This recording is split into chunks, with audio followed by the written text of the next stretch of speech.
Welcome back, everybody, to Strategy 101.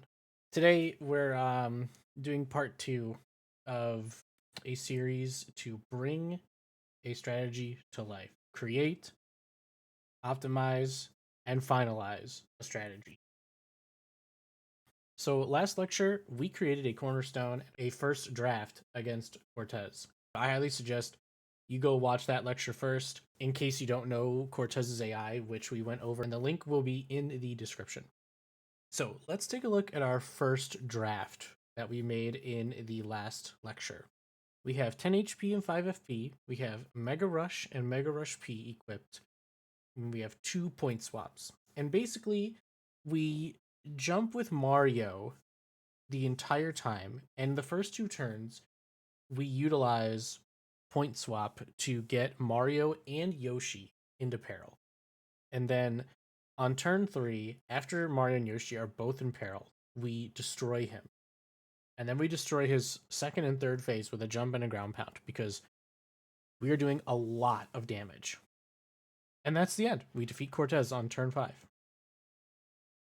Now, before we jump in, let me give you a quick refresher on the steps to fully completing a strategy. And I want to say this again in this lecture as well, but these are the steps that I personally take when I'm strategizing. So in the last lecture, we did the first three steps: know your opponent, forming the idea, and getting that first draft on paper. So now we're going to go over the rest of the steps. We are optimizing, and after we optimize, we rewrite out the strategy. Then we re-optimize if we need to. And then after all that optimizing, if there's any finishing touches we can put on the strategy, we put it on. So, optimizing a strategy. You've completed your first draft, and maybe you see a few things that could be changed. Maybe you could refactor your badge setup to achieve the same results while saving on stats. Maybe there's some RNG in strategy that you could make more consistent or outright get rid of. Or maybe you're looking to add more flair or elegance to the strategy so it's not too simple. All of these things are contributions to optimizing your strategy. And before we really get into the meat of it, I'd like to note that there's no shame in not optimizing every aspect of a strategy, and this is really important when you're starting out. Because, obviously, we're striving to be as optimal as we can with our strategies, and we want to be, especially if you're doing something like the strategy contest where every little detail does matter in getting that score up. But when you're starting out, just optimize what you can. Things that are easy to see or that really jump out at you. Don't try to dig too far in, because if you dig too far down, you can get lost in the optimization sauce. It might just get, you might even, the strategy might even get too convoluted. And your previous optimizations may get thrown out the window. So keep things simple. Only optimize what you feel like you can. Don't try to dig deeper when nothing jumps out at you looking at the strategy. You want to start simple, and that's the goal for today's lecture. We will be doing some very simple optimizations on the strategy that we created in the first lecture. So, with all of that said, let's get optimizing. So, what should we optimize first? Choosing what you want to optimize first kind of just really depends on the strategy and what you're trying to achieve. Sometimes it's better to adjust your actions first. Sometimes it's better to change badges or items first. Really, it depends on the strategy that you've created and what you're trying to do. Now, like with a first draft, you can actually optimize multiple parts of your strategy at the same time if you're experienced. And this is kind of what I was talking about in the last slide. You don't want to do this until you have some experience. So, this lecture is aimed at beginners. This entire series has been for people who are getting into like the more intricate parts of strategizing for Paper Mario with a Thousand Year Door. So, We are going to be tackling one issue at a time, and we're going to write out a new draft every single time, and we're going to keep our optimizations pretty simple.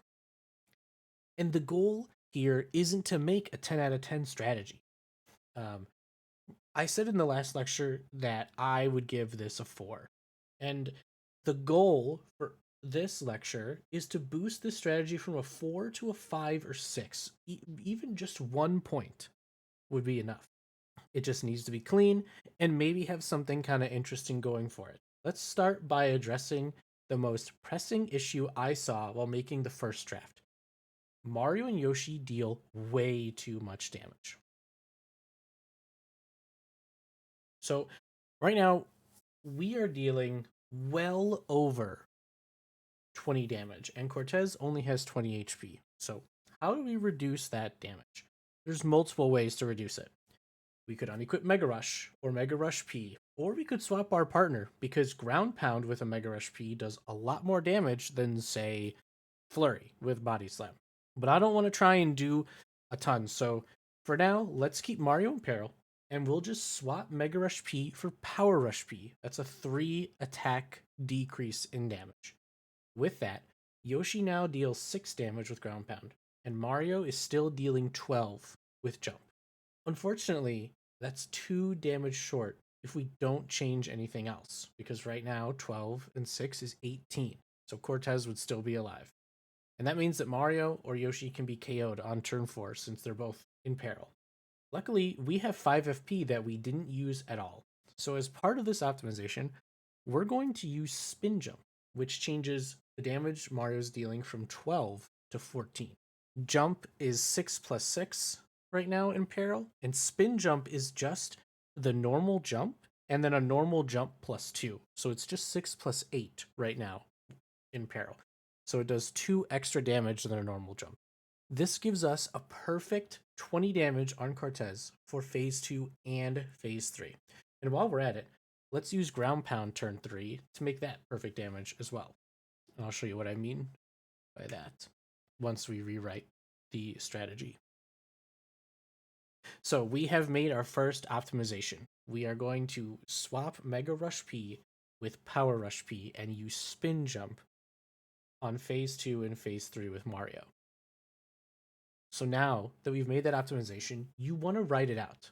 And what I like to do personally is I'll keep the first draft up and I'll just literally copy it and paste it below it and change the one that I just pasted. And that's because I think it's important to write out all of your iterations because sometimes you can go back to a previous iteration to see where you were headed if you're getting a little lost in the strategy as you're optimizing. And sometimes you can even draw inspiration from an earlier one, especially if you if you have a strategy where you've got a base and then you have like 2 routes. Sometimes you look at one route, you work on one route and you're like, this isn't really working out, but you don't want to go back and lose what you did before. You just want to get to that like point where there's a split. So you have that early part that will stay the same as if you write it out and you don't have to worry about it. And you can go back to the other one. You're like, okay, this is what I do for this route.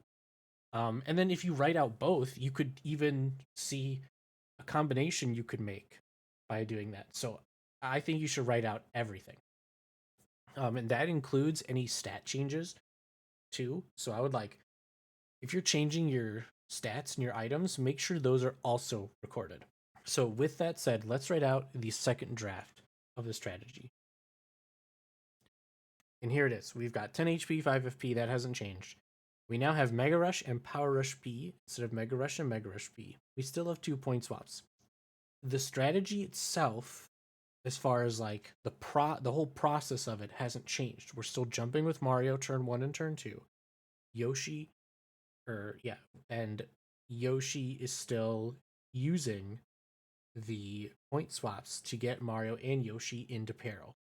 Instead of jumping with Mario, Cortez actually has 6 HP left, so we just end it with perfect damage now with Ground Pound, and then turn 4 and 5, instead of jump Ground Pound, we spin jump Ground Pound, and that's, as I mentioned, is a perfect 20 damage.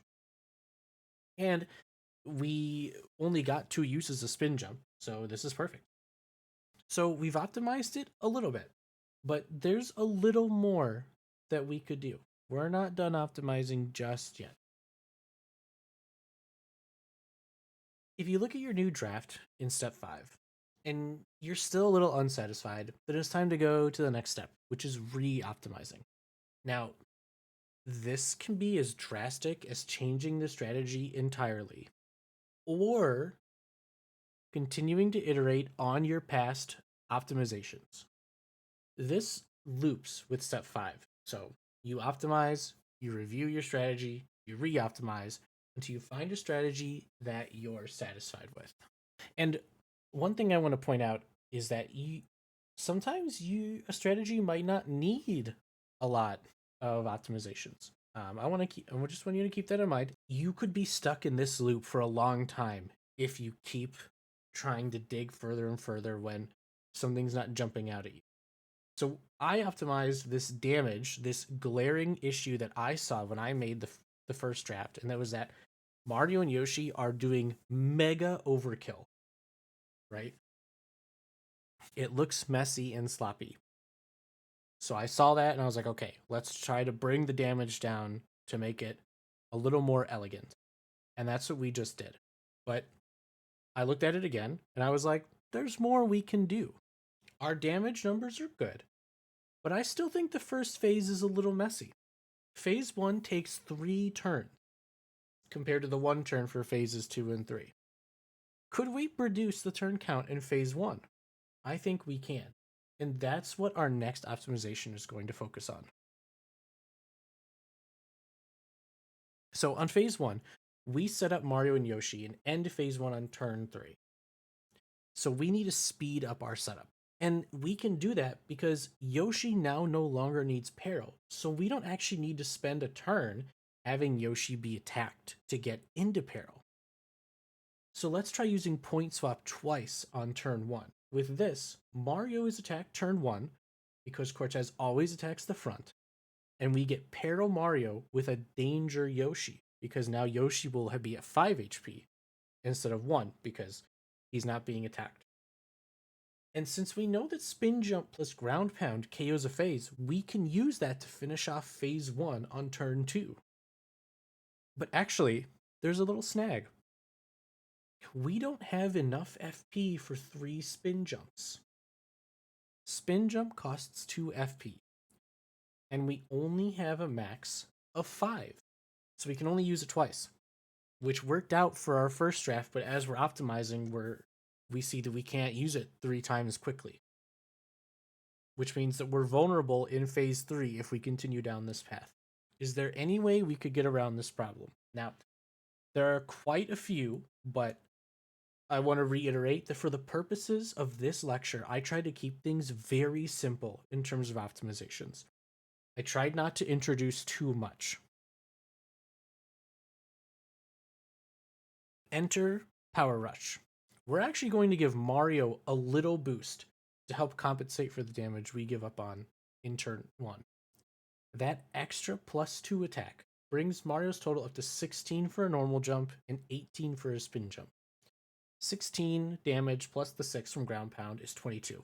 So while we do sacrifice perfect damage on all 3 phases, we're cutting off an entire turn from the strategy, and we don't need to rely on spin jump anymore. So we can actually go back to jump plus ground pound in phases 2 and 3. So let's look at our new draft now that we've re-optimized. We now have still 10 HP and 5 FP. We have added a new badge. We now have Mega Rush, Power Rush, and Power Rush P. And we have 2 point swaps still. And now, turn 1, we just point swap. We use Mario and Yoshi's turn to point swap. So Cortez doesn't take any damage on turn 1. Mario gets attacked.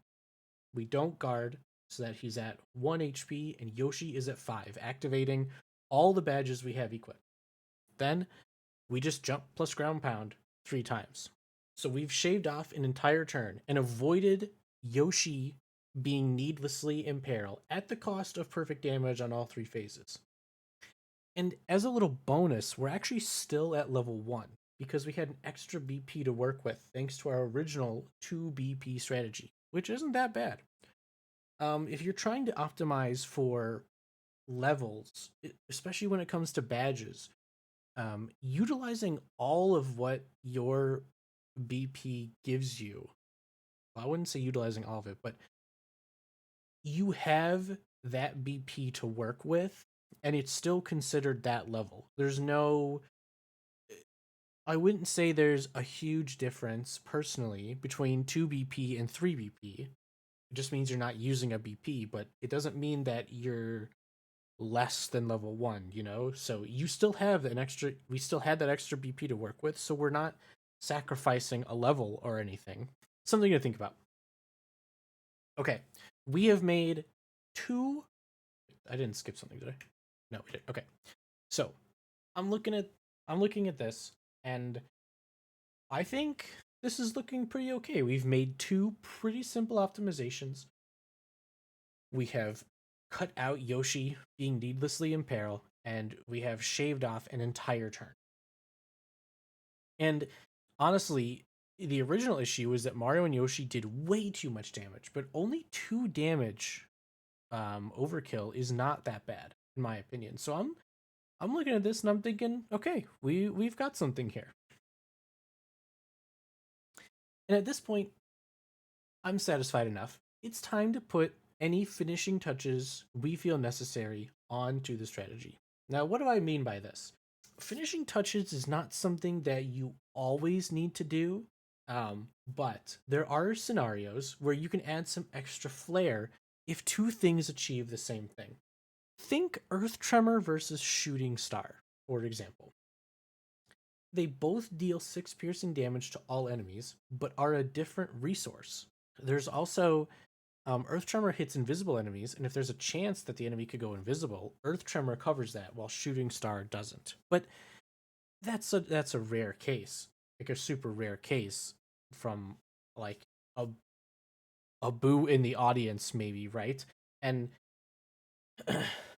that's the kind of thing where you're like, what's the difference? Why am I using why am I using Shooting Star instead of Earth Tremor, or vice versa, right? That's the kind of thing that that finishing touches are to me. So you don't always need them, but it's good if you see them in your strategy to go through them so that you have a final strategy that you're satisfied with. And as we're putting on our finishing touches, did you notice that we're not following our cornerstone any longer? It's actually morphed into Mario in peril and partner in danger phase 1 instead of Mario and partner in peril in phase 1. And sometimes a cornerstone may change while you optimize, and that's okay. You just need to be mindful of this if you continue optimizing. And sometimes it's good to rewrite what the cornerstone has become. Or if you're really committed to the cornerstone, part of your optimization is to make sure that you continue the cornerstone while keeping the strategy from getting too bloated or having those issues, right? So we the beautiful thing about strategizing in this game is that there's so many different ways to achieve the same result. So my optimizations that I made to show you all what it's like to optimize in this lecture actually changed our cornerstone, but you could just as easily keep that cornerstone and still optimize. There's still things you could do. The important thing is that you need to be mindful of what your cornerstone is as you're optimizing. It will help you as you continue to optimize, and it will help you as you put on any finishing touches. Again, a strategy doesn't necessarily need finishing touches. It's just if you see them, it's good to think about it to see if you could put some extra flair on. If there is extra flair that could be put on or a decision to be made. So, any finishing touches for our strategy? Let's look at it once more. Looking it over, our strategy doesn't really need any finishing touches. At least I feel it doesn't. It's a pretty tight strategy since we optimize an entire turn out of it. So anything extra we could do, any kind of shifts we could make may reintroduce that turn, and we don't want to do that. Furthermore, we could add spin jump back. We could do 2 spin jumps, but it's not doing anything compared to jump. It's unnecessary and just adds more damage. So really not any place to do a finishing, to put on any finishing touches. And again, that is okay. A lot of strategies end up not needing any finishing touches. It's just something that you need to think about as you strategize. And as you're starting out, you'll probably find a lot of strategies don't need finishing touches. Um, Once you start getting really creative, that's when you might start to see some things where you're like, oh, I could use this item or this item. And it's like they do the same thing, but do you want to keep a theme, or does something look flashier to you than the other thing, or is it, do I use star power over using an item slot, some stuff like that. But for this strategy in particular, it's very simple, very basic, and there's just not a lot of room to put on any finishing touches. So you're done. You've done it. You have completed your first real strategy against a boss. Right now, I'd give this a 5. So I say we've accomplished our goal we set earlier in the lecture to get a 5 or a 6. Now, one thing I do want to bring up is that last lecture I said that I wanted to make this a 7. And there are indeed many further optimizations we could make to do that. But as I was as I was making the lecture, I realized that things would get too complex in my opinion too quickly. And I wanted to keep things really simple. Which is why instead of shooting for a 7, we now shot for a 5. And that's for you guys. Like, there's so much more you could do, and that's okay. But this is for the people who are still getting into strategizing in the first place.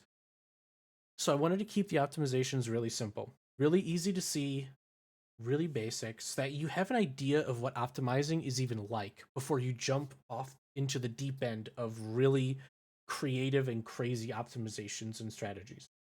So I ask you, did you find anything else to optimize?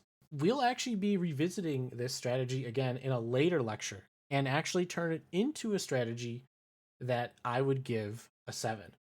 And I may even re-optimize the strategy on my own as a bonus lecture and share it at some point in the future, if you'd like to see that. Someone's going to look at the title of this slide, and be like, what? There was homework? Last lecture, I asked you what improvements or optimizations you'd make for this particular strategy. Again, if you'd like to, feel free to comment them in the comments below on this video. But were they close to the ones that were made today? How do you feel about the optimizations that I made for our strategy today? And what score would you personally give this strategy? And you don't have to do any of this. These are just questions that you are free to answer and comment with to get you into that Paper Mario strategy mindset. But it would make me really happy if I saw some comments with these questions answered. And with that, I have to say that Strategy 101 is over. This is the end of the Strategy 101 class. And I want to thank all of you for attending my Strategy 101 lectures. But don't fret, it's not the end. Strategy 201 is in the works and will go more in depth into optimizing, as well as take a look at some pretty cool strategies made by previous strategy contest participants. I had a lot of fun making these last 3 lectures for this class, and I hope anyone who is watching found it interesting and that you got something out of it. And there's more on the way. It's not just strategies that I'm planning to do lectures for the other classes I'd like to do. What lectures would you like to see me tackle for Paper Mario Challenge running other than strategizing? Let me know in the comments, please. And please consider subscribing to me on YouTube, like the video, and leave a comment to help grow my audience. I upload a lot of tutorial content for this game to help aspiring challenge runners, new players, and veterans alike. If you have any questions about what I covered, leave a comment and I will do my best to answer it. Thank you.